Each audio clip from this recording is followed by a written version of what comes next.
Everybody, what's going on? I thought I'd do a video today about Prunus because I'm looking around my yard and I realize I have a lot of species of Prunus, more than I thought. And a lot of them are in flowers, so let's take a look. Okay, the first are some plums, some Asian plums here. I put these in maybe 3.5 years ago, and they've never actually produced fruit. Fortunately, in this climate, I'm in zone 7B here in Nashville, Tennessee, and they flower like this in the early spring, late winter. This variety is called Ozark Premier, and they're beautiful, and they produce this pollen that smells great, and like early pollinators love it, so they're good plants to have around. And I have two Ozark Premiers, one there and one on the end, and then this one in the middle is Shiro. One interesting thing I noticed is that the Shiro blooms a little bit later than the Ozark Premier, but the one that blooms first is this one, which gets, I think, the most water, the best soil, and the most sunlight. Or in the past, it's got the most sunlight up until this year when they're all more even. So it's interesting to see that the one that was shaded out, it doesn't have quite as much irrigation.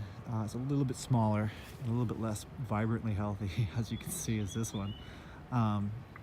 You might notice the pruning is a little off. I only learned to prune my fruit trees correctly about a year ago, and I kind of let these go because I was planning on grafting them this year, but I never actually got to it. I still may. But anyway, this video is not about that. It's about Prunus. So these are plum trees, and it's on, it's basically Japanese plum on what I believe to be American, just Prunus americana rootstock, but I don't know for sure because I bought them pre-grafted. I wouldn't recommend them for fruit production in this climate.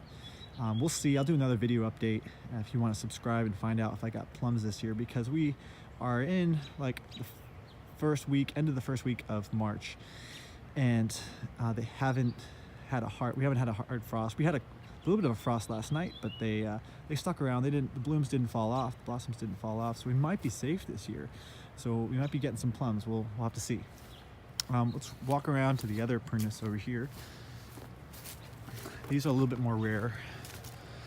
This one is a Korean bush cherry, Prunus japonica, I believe is the Latin term. And I may need a pollinator for this. I had a second one and it died, but usually a pollinator is required. And they produce small cherries with seeds in the middle, and they bloom early. The first thing to bloom is always the Nanking, which we'll talk about in a second. And then the second thing to bloom is that plum tree here, and the other Prunus, the plum trees. And then the final one is this guy here. And I haven't gotten fruit production, both because of the pollination issue, and then there's this south-facing fence that wasn't there when I planted it, so it doesn't really get enough sun to produce right now.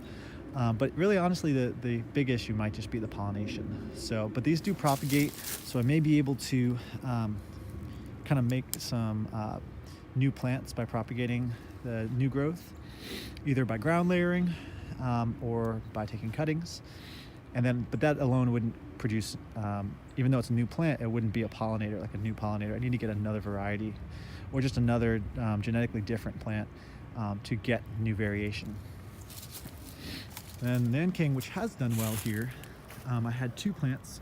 Again, the second one, just like the Korean cherry, died on me, which is strange because I don't usually kill plants. And this one just like died really hard not even the past winter, the past growing season. It had a little bit of growth in the bottom and then just completely died. So I'm not sure what happened. These are really tough plants. The other one has been doing so well. So I feel like something happened. Maybe a animal or mammal like dug into its root system. The other one, the Korean bush cherry, the second one died just because I think I ripped it out by accident when it was small. But this Nanking's been doing great. This is Prunus tomentosa, and it produces edible fruit that are actually really good. Some of these permaculture plants are these easy to grow, hardy, unique berries. Sometimes the flavor is not so great, but this one is good. It tastes like cherry. It's got a big seed in the middle, so you don't get a lot of flesh off of each seed, but you get a decent amount of fruit. So I'll get many handfuls from this plant, and I'd love to have more so I could be eating more of these and plant more of the seeds. They also propagate fairly readily too. by cuttings, although I haven't experimented with that. Others have and had good success with it. And the blossoms are really early, like I said, so they don't really have much of a smell. And I don't see as much pollinator activity as I do on the plum trees back there.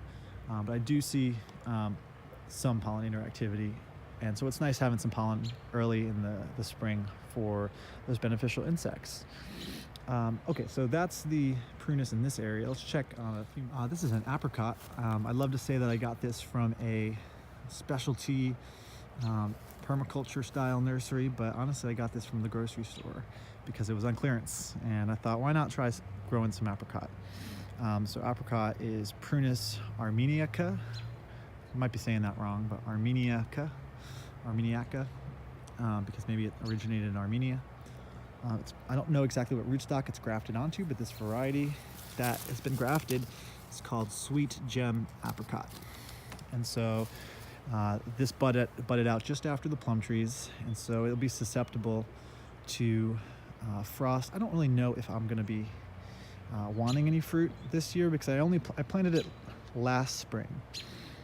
So it probably is fairly well established, but it probably also could use a second year to kind of establish itself. So yeah, it looks very pretty, nice blossoms on it. Probably is a good pollinator. That's the other thing. When you have different types of Prunus, you're going to get good fruit set because I think the way it works with plants is that they can recognize if they've been pollinated with pollen from their own flowers or pollen from external flowers that are compatible. And since they're all Prunus, they're all likely compatible with each other. So I'm basically making crosses between all these different plants when there's pollination going on. And I won't see the results of that pollination until I wait to plant the seeds. So it wouldn't show up in the first generation of fruit that comes off of this pollen or this plum tree, for example. I'd have to plant that seed to see the genetic cross happen. But it is happening between all the different Prunus that I have here. In the corner, nothing's popping up yet, but I have Prunus maritima, which is, these are a bunch of seeds. I'm kind of just like, this is a very like haphazard planting of maybe 24 seeds that I got from Oikos Tree Crops. And I'm basically just planting them here temporarily because I'm trying to, with these hardier seeds, just plant them outside in soil, in the earth, and then dig them up for transplant later on.